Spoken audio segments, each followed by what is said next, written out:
So I'd like to officially welcome everyone to Ignite Your Creative Genius, Fast Idea Generation for Writers Using the Brain. My name is Shelley Haydock, and I'm co-hosting today's event with Matt Caton, our Director of Customer Solutions. Hello, everyone, and thank you for joining us today. As Shelley mentioned, we've got a really fun webinar that we'll be presenting today with a lot of great example brains and a lot of features available to you in the brain to help with whatever your writing project may be, whether it's writing the next great American novel or just sending out an interesting tweet that's going to be appealing and eye-catching. There are many different styles of writing techniques that we all rely on, and the brain has so many tools that can help you with these. So we're really, really excited about the creative aspect of today's webinar.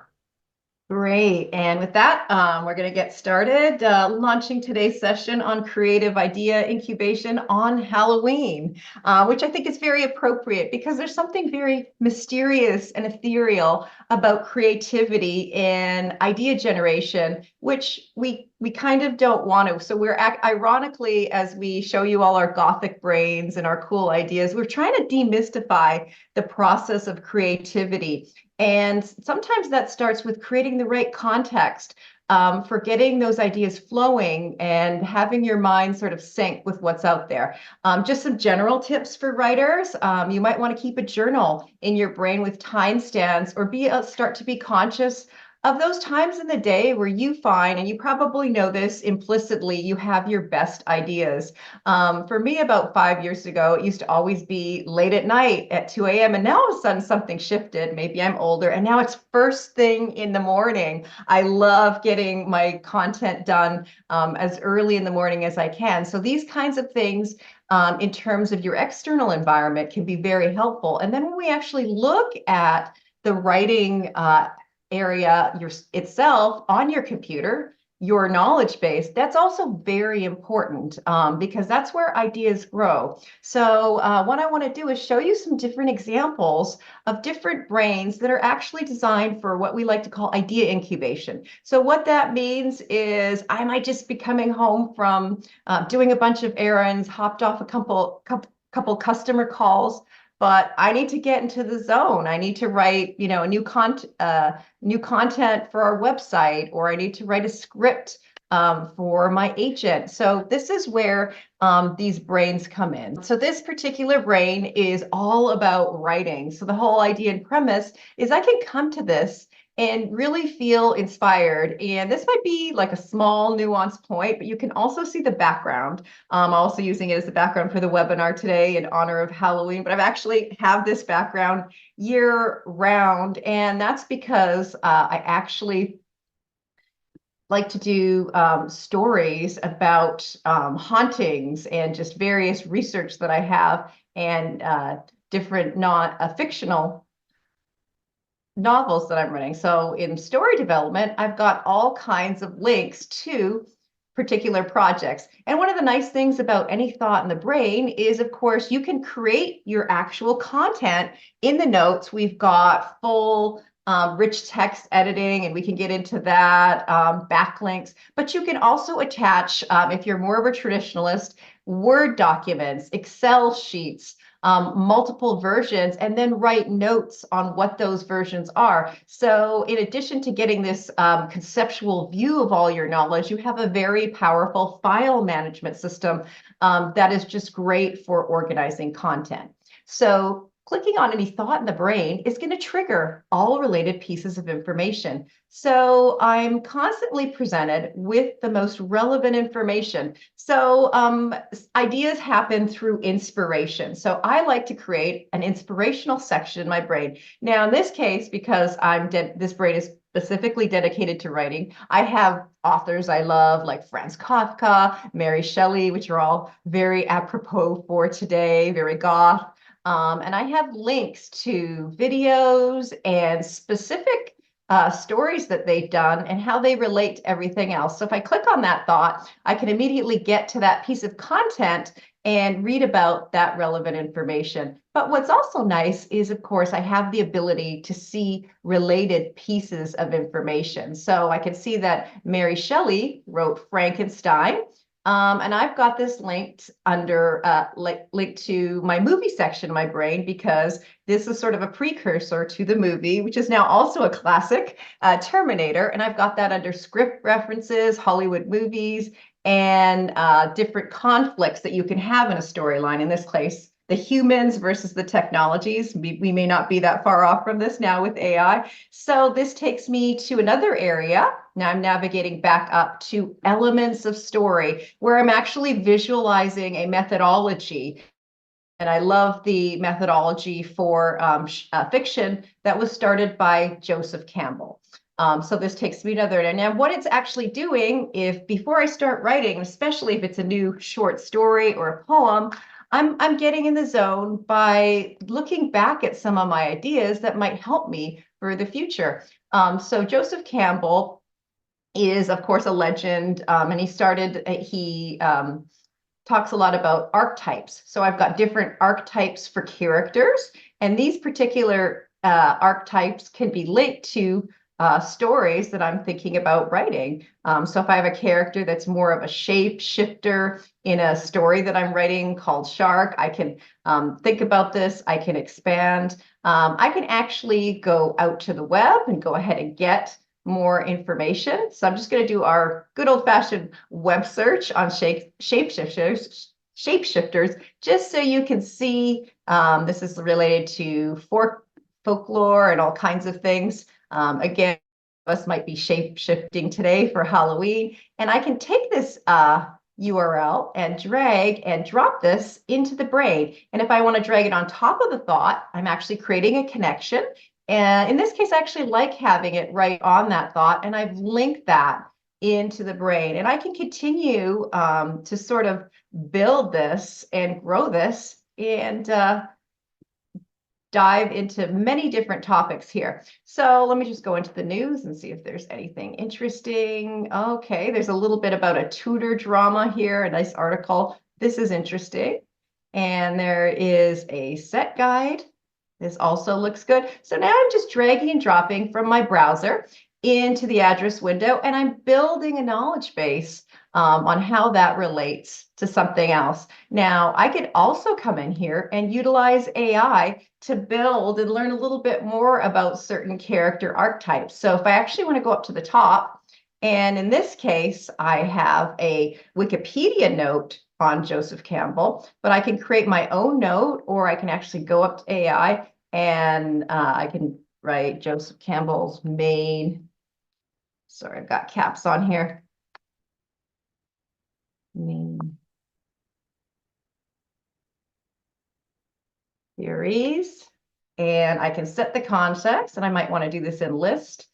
And I'm just going to go ahead and create a child structure. Now I'm actually coming in here and using the brain's AI to generate all kinds of interesting stuff.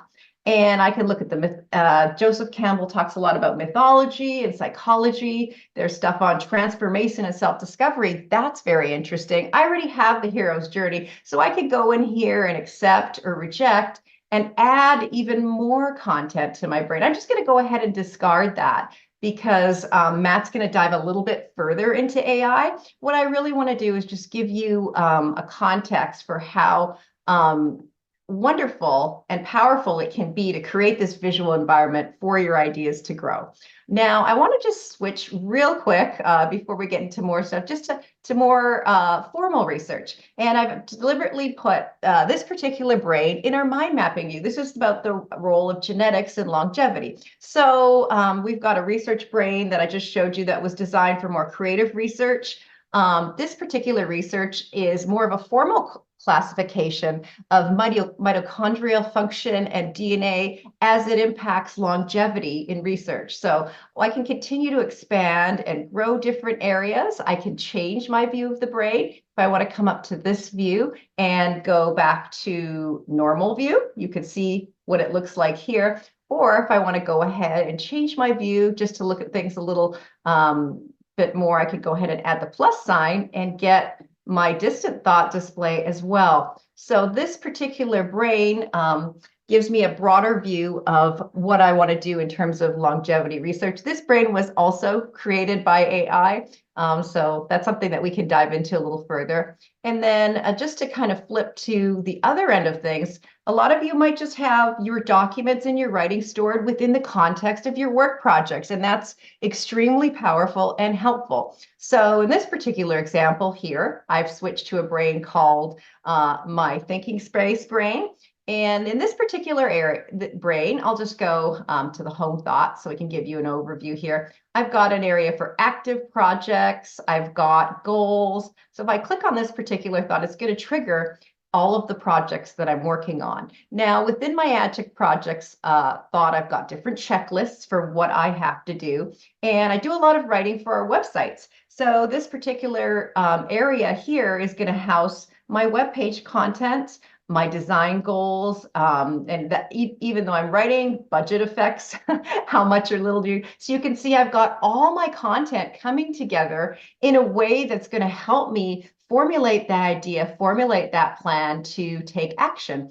And just to show you another example of that, let's go to my business expansion thought. And these are hypothetical sanitized thoughts, but very relevant to kind of how I would use my brain, and many people do. And so here I've got stuff on growth strategy, financial projections, and this competitive analysis that I've decided to write in a Word document. I also love using the brain for PDFs. So when you click on that PDF, you actually get that nice preview of what you're doing. In this particular research document, it might relate to my marketing area. Maybe it's relating to emerging markets. So I could go ahead and make a connection to that. And now when I'm looking at my markets thought in my investment strategies, I've got that research document. So that's sort of an overview of the brain. One other quick example for all of the teachers and academics. I actually tutor kids and help with literacy promotion with a number of organizations. So I love the brain to store all my literacy and reading exercises for students that I work with and I tutor. And one of the things that's nice is you have so many documents, especially different types. So I have these wonderful previews so I can see, okay, if we're doing more of a sentence structure, what we're doing, and I've got links to Word documents, PDFs. This is under sentence reading, which gives me links to all other assignments. And I've got pins to interactive lessons and all kinds of curriculum resources. So this is another way to, if you are actually writing curriculum for students, you can use this as a way to kind of discover what you might otherwise have forgotten about. And so this particular brain, in me developing writing assignments for my students, I'm helping to kind of organize this in this particular brain. And I think that's sort of the broad overview of how you can build the foundation, or why you might want to build the foundation of a creative, specific creative project section in your brain. And I think with that, I'm going to pass presenter over to Matt. Great, great. Well, thank you, Shelley. And I'm sharing my brain now. Can you confirm you can see my Looks screen? great. Yes, Okay, very, great. very nice. Well, thanks everyone. And thank you, Mark, for writing in about going full screen. I've made a note that I'll keep my brain full screen as well. And if anyone else has questions, feel free to write them into the Zoom question and answer panel. Again, we'll circle back and answer any additional questions you may have at the end of the webinar today. So this is the brain I'm going to be demoing today. Obviously, today is Halloween, so we're staying Halloween themed.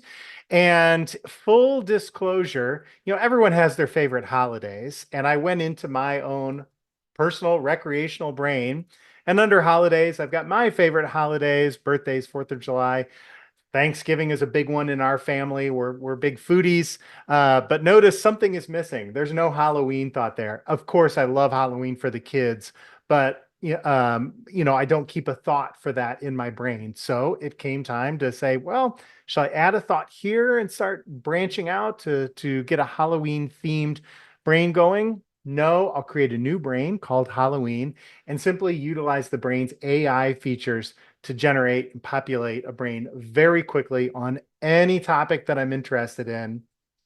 And I'll share with you today all the different features. This brain is entirely created using the Brain's AI integration. Shelley also opened up one of her brain databases that is built entirely with AI. And I'll just run a report here really quickly. If I go into reports and refresh, you can see in just a matter of minutes, I created a brain with 318 thoughts in it, and it's very topic specific, and I can continue building on from there. So how did this brain start? Just a single thought called Halloween, and I click on the AI button. You can generate just one level of child thoughts, as Shelley showed us, or generate an entire in-depth thought structure, which is what I did here. And then when you find a topic that you are even more interested in and you want to hyper focus, laser focus on that specific action item, we can certainly navigate down to that and continue on building. So I'm going to go into classic costumes. So again, all of this created with AI. Sometimes I generate a note from AI over on the side as well. And let's say I want to know specifically more about werewolves, for whatever the reason. Maybe I'm writing a new short story. Maybe I'm just curious. But I want to know more about this topic. What do I know right now about werewolves? Well, it's half man, half wolf. Now, this can be anything. We're staying holiday themed here today, but maybe you need to find out more about a specific component of a supercomputer or a nanoconductor, whatever the case may be, whatever the subject matter may be. AI can really propel your research into that topic. So that's what I'm going to do here. And I'm going to do that in two separate ways. If I want a complete in-depth thought structure that's all about werewolves in this particular case, I'm going to click on AI over in the Plex area. Now, as Shelley showed us, we can generate just a one layer deep of child thoughts. In this case, I'm going to generate an entire thought structure. You can get creativity. What is creative rather with this? 0% creative means really just hardline facts. And it's going to tell me werewolves are fictional. And this is what, where the story began and so forth. 100% creativity, it might tell me, ooh, don't go to London after midnight. So things like that. It might start getting a little beyond creative and I think what's the word for it? Hallucinating with information. I'll stay 70% creative. We're on a fun topic here, and I'll simply generate an entire thought structure for the topic of what is a werewolf. So now that's the most complex button of our AI integration because it is such an in-depth structure that it's going to create for me. I'm going to go from 300 thoughts in this brain to about maybe 600 thoughts. And right away, I'm just going to go ahead and accept this. It gave me one little gibberish thought, which I'm just going to right click and forget. That's just AI. It just kicked something out that didn't quite make sense. But there we are, mythological origins in Greek mythology, Egyptian, Roman. I had no idea that werewolves exist in mythology and other cultures. I just kind of thought that was a early 50s or 60s, horror movie idea in the US. But it goes obviously much further than that. So already, I'm educating myself. The brain's AI is educating my own organic brain on this topic. I was about ready to write a short story or turn in a paper on this topic. And already I know my research needs to go much, much further. And I can find another particular topic and branch that out into an entire in-depth thought structure. And as you can see, it goes several levels deep into all of the different mythologies and different topics that it created for me. Now, if I also want just a real quick sort of, outline on what are werewolves in popular culture, and for Halloween, maybe I'm decorating a costume for my kid. They want to be a werewolf. What do I need to make sure I get? Some scary teeth and a little bit of hair on the face. I don't know. Let's generate just simply a note. So I click on the little button in the AI button in the notes area and select to generate a note. Now I get a word count. So if I want a really in-depth structure of werewolves, I pick 1,000 words. I'm going to make this just about 300 words, moderate creativity, and we'll go ahead and generate that note. And I get a really, really nice outline on that particular topic. And once again, and I really like to highlight this feature that Shelly and I have both shown you. Um, with AI in the brain, for years, we always used to say, what is the brain software? The brain software is a digital reflection of your own organic brain, your processes, the files that you need, the web pages, the notes that you're taking, all of everything that's going on in your brain in a digital representation. Now, suddenly, we're inviting AI, this obscure entity, into creating and adding data and information for us. Well, we're still the boss. We get to review this content. Is this what I was looking for? Maybe I need to go back and modify and say, no, no, no, I don't want mythology and stuff. I want just what a werewolf looks like. So great, I can redo this and say, a description of the appearance of a werewolf, or just discard this altogether. So we can really review that. And I'm going to play around with these features a bit more for my demo today. So we've created thought structure. We've created a note. Let's talk a little bit more about the note and the different capabilities there.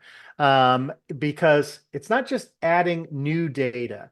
You can also use AI as a tool to modify your data, review your data, enhance, highlight many, many different ways that the AI integration works in the brain, apart from what you're maybe used to hearing about AI, where you just go to a website, ChatGPT, ask a question, and it's going to answer you. We can do a lot more than that here with the brain software.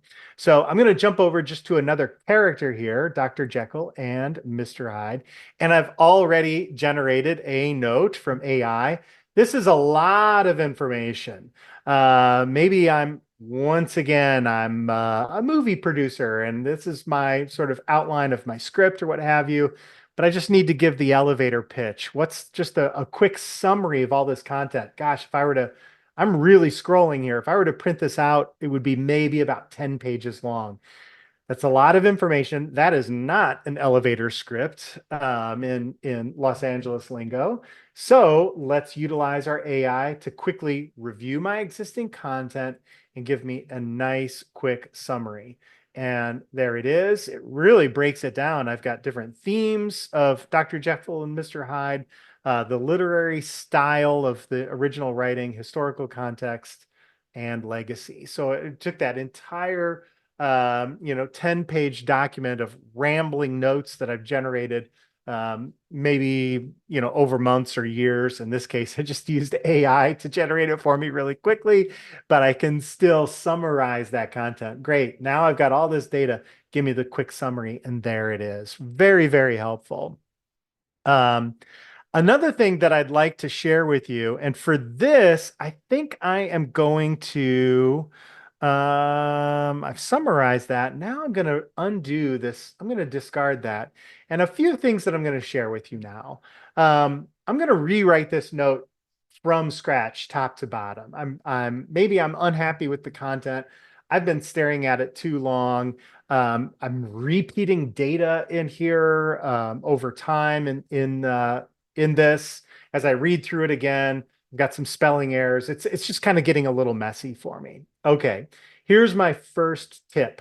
And this is a really, really quick and easy thing that you can do in the brain. First and foremost, you can always back up a brain to an archive file. I can click on File, back up to Brain Archive, and I can take my entire brain and zip it up into a single, we call it a BRZ. That's the abbreviation for a brain archive. And I can keep it so that only I can extract this brain, but maybe Shelly wants a copy of this brain. I can allow anyone to extract the BRZ that I zip up. So that's an important thing just in general to point out, that you can always keep backups of your brain database. But what I'm going to do is just simply make a copy of this thought. I'm going to right click and I'm going to select to duplicate the thought. And it does just that. It creates another thought. It's got the same icon. It's got the note. If I've applied thought types or tags, it's going to have those as well. So that's basically an exact duplicate of this particular thought. So great. I've got a copy of it that I can refer back to. These are I can rename it my original notes. Now I'm going to go back to the original and I'm going to reorganize this. Like I said, it's become a mess over time. So I just click on AI and I select to organize this note. It's going to look through the entire content and it's going to restructure it in a way that it sort of did what the summary did, but it's not leaving anything out. It's taking all of that content and restructuring it in a very manageable way. Legacy. I had things at the top, the legacy of this and of the story of Dr. Jekyll and Mr. Hyde. There was a paragraph, I think, at the bottom I noticed talking about the legacy. It put that all together and it wrapped it up at the very end of the description. Historical context, this is all nicely structured, all the same content. And if I really want to see what it removed and what it replaced before I accept these changes, I can click and view the merged content. In some areas, it liked the paragraph that I put together. It just had a few spelling errors or maybe grammatical errors. Some paragraphs were a little more restructured than others. And in some cases, they just took it out altogether. Maybe it was a duplicate. It didn't need to be there. Here, it really just crossed everything out and started from scratch, give me a new title, historical context. So, and it left the very end just as it existed. It was happy with what was printed there. So very, very useful tool in reviewing your own work from time to time. It's really great to get sort of another set of eyes. Now, do I need to keep this? No, I don't. I can review this and say, well, thanks, AI. I appreciate that, but I'm only going to do one or two paragraphs of your changes. So if that is the case, and here I'll just pick this third paragraph, I'll say discard, and I'll go to my third paragraph, select that, and back up to AI for a reorganization of just that paragraph. So you don't always have to select the entire document to be effective. In some cases, you can just select one or two sentences or a single paragraph and so on. So let's just discard that. So many, many different options, and I've got a few more to share with you. In another scenario here, in this particular brain, as I mentioned, AI built this brain for me, and under games, as I was wandering around to see what it created, Halloween party games, I came to this thought, pumpkin trebuchet. And I thought, what in the world is pumpkin trebuchet? So I did a quick little search. Actually, I created a note on pumpkin trebuchets, and I was absolutely amazed. Here, let's just jump to my thought where I created my note. Pumpkin trebuchet construction is where I created the note and got this really, really interesting note on number one, the history of trebuchets. So I know what a trebuchet is. It's a French war machine built in the just after in between the Stone Age and the Iron Age, I guess. So very interesting. And how to modify a trebuchet to launch a pumpkin. Apparently, this is a very popular Halloween activity that I was not previously familiar with. So great. I've got a really long note here. I've got the history of pumpkin trebuchets, how to modify an existing trebuchet to fit a pumpkin, and so forth. I'm going to do something a little clever. I'm going to take this note that I had. Again, did I start researching how to build a trebuchet? No. I built a note out in the brain, and then I rewrote this note in the first person as if I had written the note. So AI took care of all of that for me. And now I'm so fascinated with pumpkin trebuchet construction that I'm going to apply for a patent on a pumpkin trebuchet launcher. So a lot of detail goes into that. You have to have the right formulated documentation to be submitted. I am going to rewrite, as I mentioned earlier, I rewrote a note in the first person. Now I'm going to rewrite this note again in the form of a patent application. And it takes the note, the field of invention, the background, the summary, and in doing a little bit of research outside of this to see if it was accurate, those are the three things that you need when you submit a patent. So AI knows all of this. And it says, all right, if you're going to take your notes here that you've written on this funky little thing that you built, and actually ask for a US patent on it, this is what the document needs to look like. I was absolutely blown away that this worked, and it gives me design considerations, construction projects, safety protocols is just fantastic. I'll go ahead and accept those changes, and it's time to submit my patent. But in submitting the patent, I also want to mention the history of trebuchets, and specifically, if you already happen to have a trebuchet, an ancient French uh, uh, uh, Iron Age battle equipment sitting around in your backyard and you want to retrofit it, how do you do that? So I've got these three thoughts that are going to be my document that I'm turning into the US government. I'm not going to do this. Please, this is a fictitious scenario. Control click. I'm going to add these three thoughts into my selection box. You want to know more about control clicking?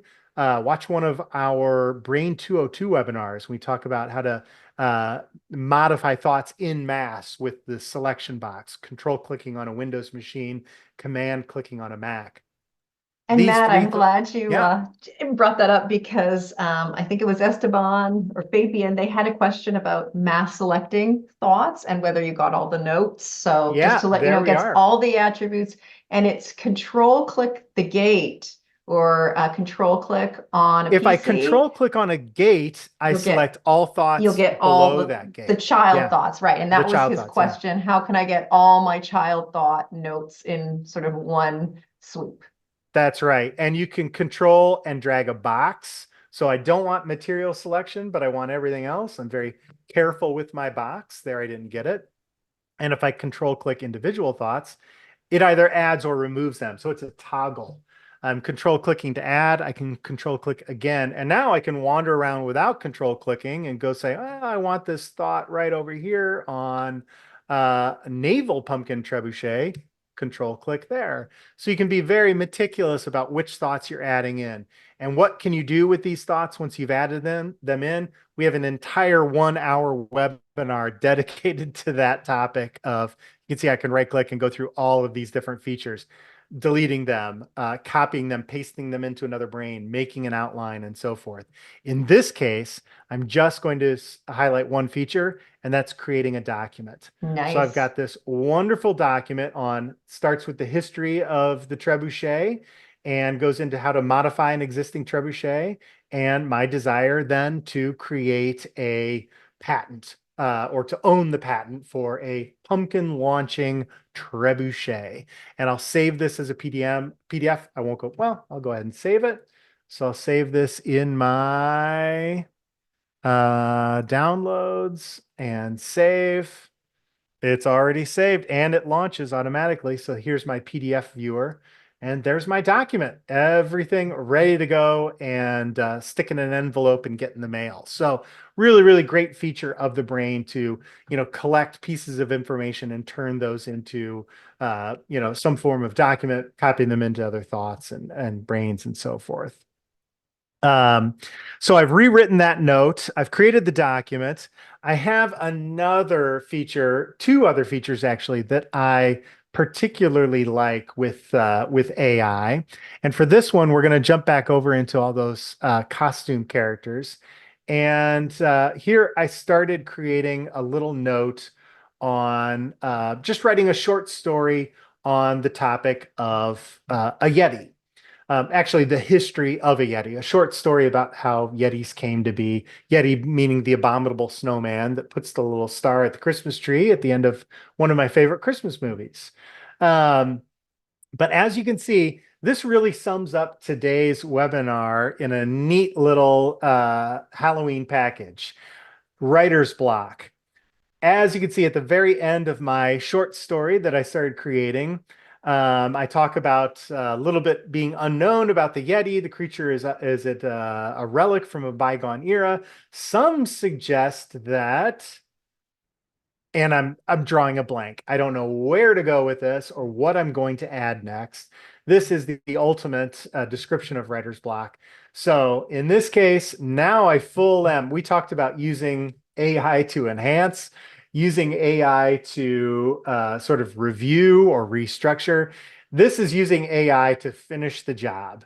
I've got this existing story all about Yetis, but I don't know where to go with it.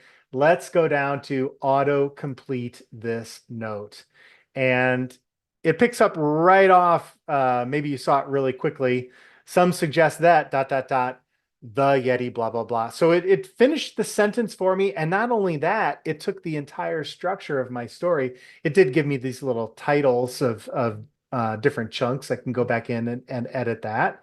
But as you can see, it finished the entire story for me. Some suggest that it might be a surviving species of ancient blah, blah, blah, blah, blah. It knew exactly where I was going with this and how to wrap it up. Now, do I use that and pass it off as my own? Well, maybe that'll be my little secret. Or maybe I'll just say, thanks, AI. I can review this content and use my own words, use my own, but oh, this is a good direction to take it. I'll handle it from here. Whatever works best for you. It's interesting that I got an email about using AI to just do the job for you. And hopefully we've shared with you, you don't need to use AI to just create from, scratch your children's story or what have you. Can it do that? Yes, it certainly can. But you can also be the creative one. Again, you're the boss. You can create the bulk of the data and then utilize AI to enhance in some way. And there's, as you've seen, so many different options for you. And then finally, the next component before we're coming up on towards the end of the hour, and we do want to have time for all these great questions.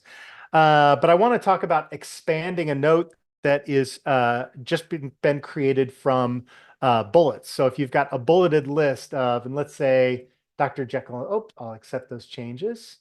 Dr. Jekyll and Mr. Hyde, I believe, is where, no, that is not the one.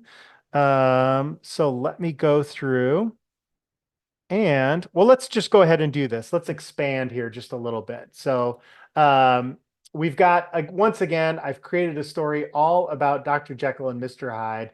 This is quite extensive. This is a huge, huge long story that's going on. So once again, it might be a great idea to, oh no, I think I've already been on this one, backed it up, but expand notes from bullets. Stand by one moment. Let's see if I have those bullets. If not, I can certainly create a new one. So, yes. I need to go over here to my game, back into my gaming idea. And this is it. Actually, I've got a pin at this at the top, Monster of the Forest. Now, in this scenario, I'm using AI to enhance just a scattered list of ideas. Sometimes I just jot down checklists for a particular project or a topic that I'm researching. Just put as much as I know into the note about that existing topic. Now I'm going to let AI take, all right, here's all these little bits and pieces. Can you turn it into something? Can you create something here that's going to be useful for me in the future? So I actually created this bulleted list off of just looking at this wallpaper, a guy walking in the forest, it's all foggy and a monster appears. Okay, here's the details about, what we're seeing right here. And I added my own little bit about him dropping his sandwich at the end. So I think that'll wrap the story up nicely. I'm going to take this existing content and I am going to select expand note. And if I expand the note, a hiker's adventure, it takes what was a very sort of rough and ready draft, just an unstructured bulleted list, and it turned it into it added its own adventure and suddenly through the swirling mist, a large shadowy figure appears. All I wrote down was it's misty, a figure is seen, and suddenly we have the much more eloquent way of sharing that. And again, from here, I can expand upon this note even further. So I can take this note, expand it further and further and further until I get the exact, the breadth and depth of the content that I'm looking for. So we've shown you all the way from just using AI to generate some topics, some ideas, to taping a few topics and ideas and really, really enhancing that into a full in-depth structured note that you can continue working with in the future. And then the final component that I want to share with you on AI, and this is one that I particularly like, and I actually used this for a video promoting today's webinar. I used AI twice. The first one you may have noticed today if you follow the brain on Twitter. If I go to my home thought, I created a quick little jump thought. Oops, let me accept those changes. And I'll click on the home thought. And I wrote a quick little tweet that I wanted to tweet out this morning. Tired of your old ideas? The Brain's AI. Use the Brain's AI to bring them back to life, gather notes, and so forth. And I asked AI to rewrite this in a spooky Halloween themed poem. It was perfect on the first try, and this is what went out in today's tweet. So hopefully maybe that grabbed someone's attention out there and you decided to join today. But that's just an example. And it actually added the icons that you see there as well, the emojis that you see there as well. So thanks to AI for that creative way of tweeting, just some basic information that I put together to give it a little bit of spice. So that's one way that I've recently used the Brain's AI. The other way that I recently used it was actually to do a video of creating a checklist. And this is the perfect example of here we are building a trebuchet, back on that fun topic again. You can see I'm a little fascinated with it, that people actually do this and launch pumpkins into rivers or across fields. So great, I'm going to do it. I am going to build a trebuchet that launches a pumpkin. Completely worthless, but it's going to be a lot of fun. How do I get started? I can go out on the web and start doing research, read through this line by line. Oh, okay, I need this tool, this tool, this tool. Again, I have all the information I need right in front of me. I'm just going to let AI help to keep me on course. So I click on the AI button. And from this note of instructions that I own, I'm going to have the brain extract an action item list. So one by one, plan my construction, select sturdy wood, pine or oak, design the heavy counterweight and so forth. I'll accept this. But there you can see step by step what I need to do to get through this particular project. I love creating checklists in my brain. And as you can see, as I check them off, I simply check those items off of the list, and it keeps me focused and on track for this particular project. So in this case, AI is not reinventing the wheel or restructuring my data or my creative integrity in any way. It's just creating a checklist of topics to keep me focused and on track. So there are many different ways that you can utilize the AI integration in the brain. I hope we've shared some really, really great examples with you. Again, regardless of the topic, maybe you are out there in the world doing real work with, in the medical field or the legal field or whatever the case may be. You're not necessarily building a pumpkin trebuchet or designing a werewolf costume for your kids. But as you can see, the AI integration into the brain, keeping notes and data in the brain is really a great way to stay focused and on track. So with that, Shelley, let's go ahead and launch into some additional questions that we may have. We still have a bit of time. Excellent. Yes, very great presentation. You got a lot of wows on the completion. Thought just to complete the story, the idea that was great. Yeah. And then there's a lot of questions. One coming directly from Melody about, can you do a partial accept of the AI results. And I believe that would be referring to the when you do the my example of Joseph Campbell, when I created all those thoughts, can I select some, or do I have to select them all, accept them all, and Right. then refine further? So if I get a great Right. list, but I don't want three of them, what's the best approach in terms of editing and refining that Absolutely. level of AI in the While the Plex? and this can happen in the Plex or in the notes, you can Okay. still go in and modify until before you make your final selection. So you mentioned, your grouping of thoughts, the history of Yes. trebuchets. We're just going to really quickly AI. This one's a little quicker if I just create one level of child thoughts.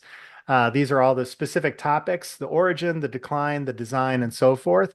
So before I hit Nice. accept, I'm going to say types. I don't need to know about different types. So I'm going to right click on that and I'm going to forget types. That's not there. Notable historical sieges. No, I don't need to know that. I'm just building them. So right click and I can forget. So all of these highlighted thoughts I can modify before I accept those changes. And the same is true over in notes. I can review that merged content and say, ooh, no, no, no, no. We want to keep this. But yes, go ahead and delete this other thing. So you can play around with that text or with those thoughts.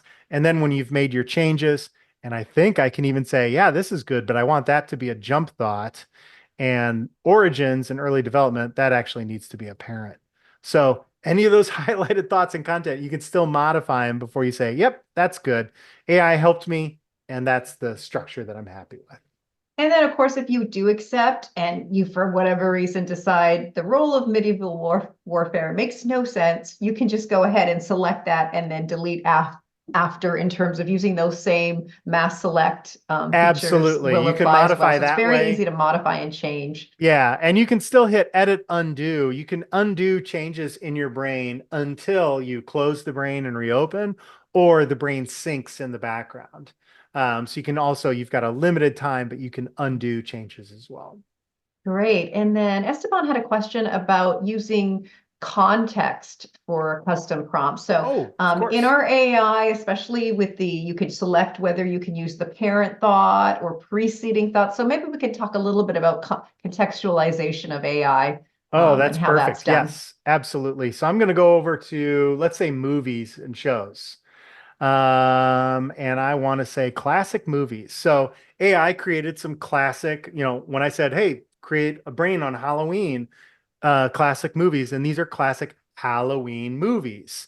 But if I were to say, all right, I want to break this down into the different genres of Halloween movies, scary, gory, 80s, funny, whatever the different zombie versus alien and things like that. So if I go to click my AI button and I say, great, generate some new child thoughts, I'm going to be generating child thoughts on classic movies. What am I going to get? Uh, I'm going to get early Hollywood categories.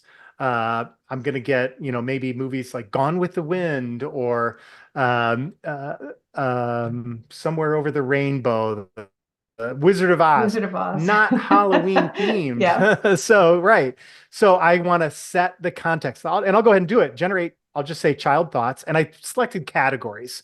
So it's going to say Oscar movies. And I'm thinking evolution of cinematic techniques.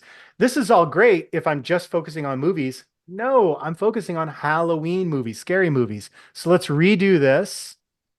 Now I can rename my, thought up here, or I can just click on set the context of Halloween and now say generate child thoughts. So that's what that context means.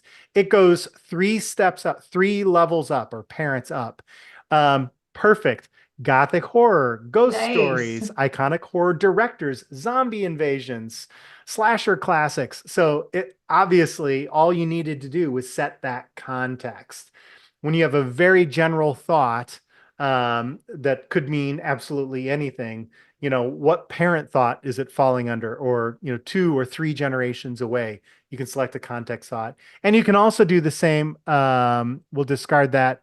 You can also do the same really quickly with child thoughts. So you can say, hey, use these child thoughts as context and it should be able to pick up Nightmare on Elm Street, Bride of Frankenstein, and so forth, generate thought structure.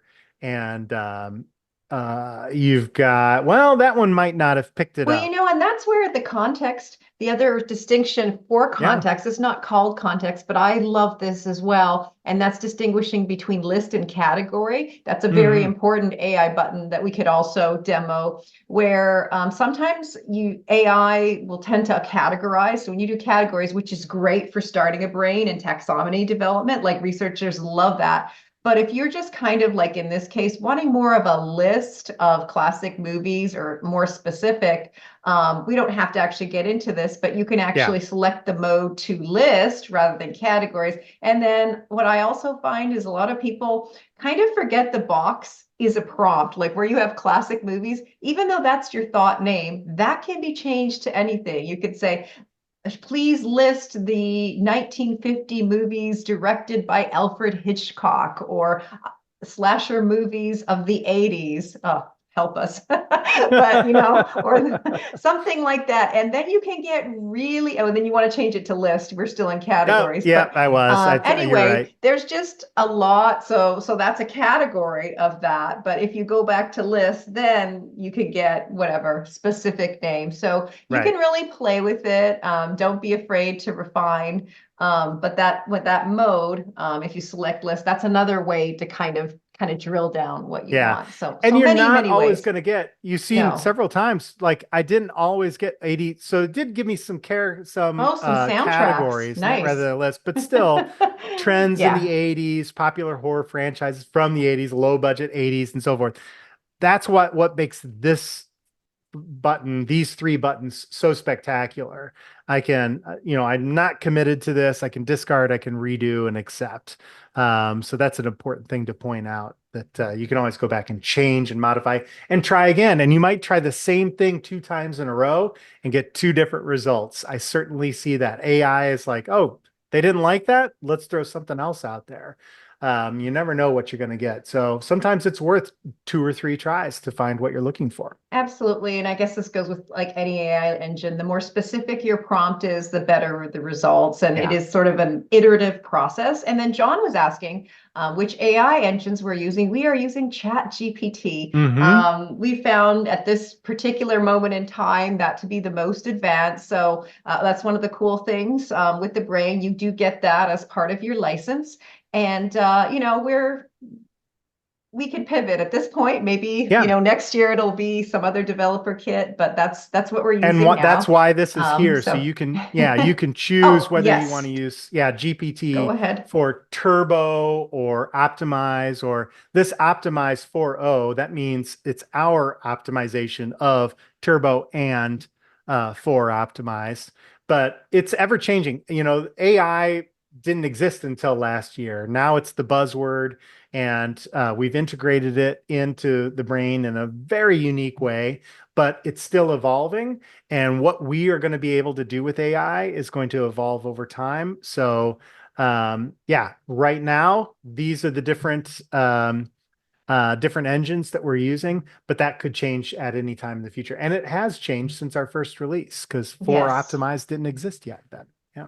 And then John's asking, are there limits on AI prompts without extra charge?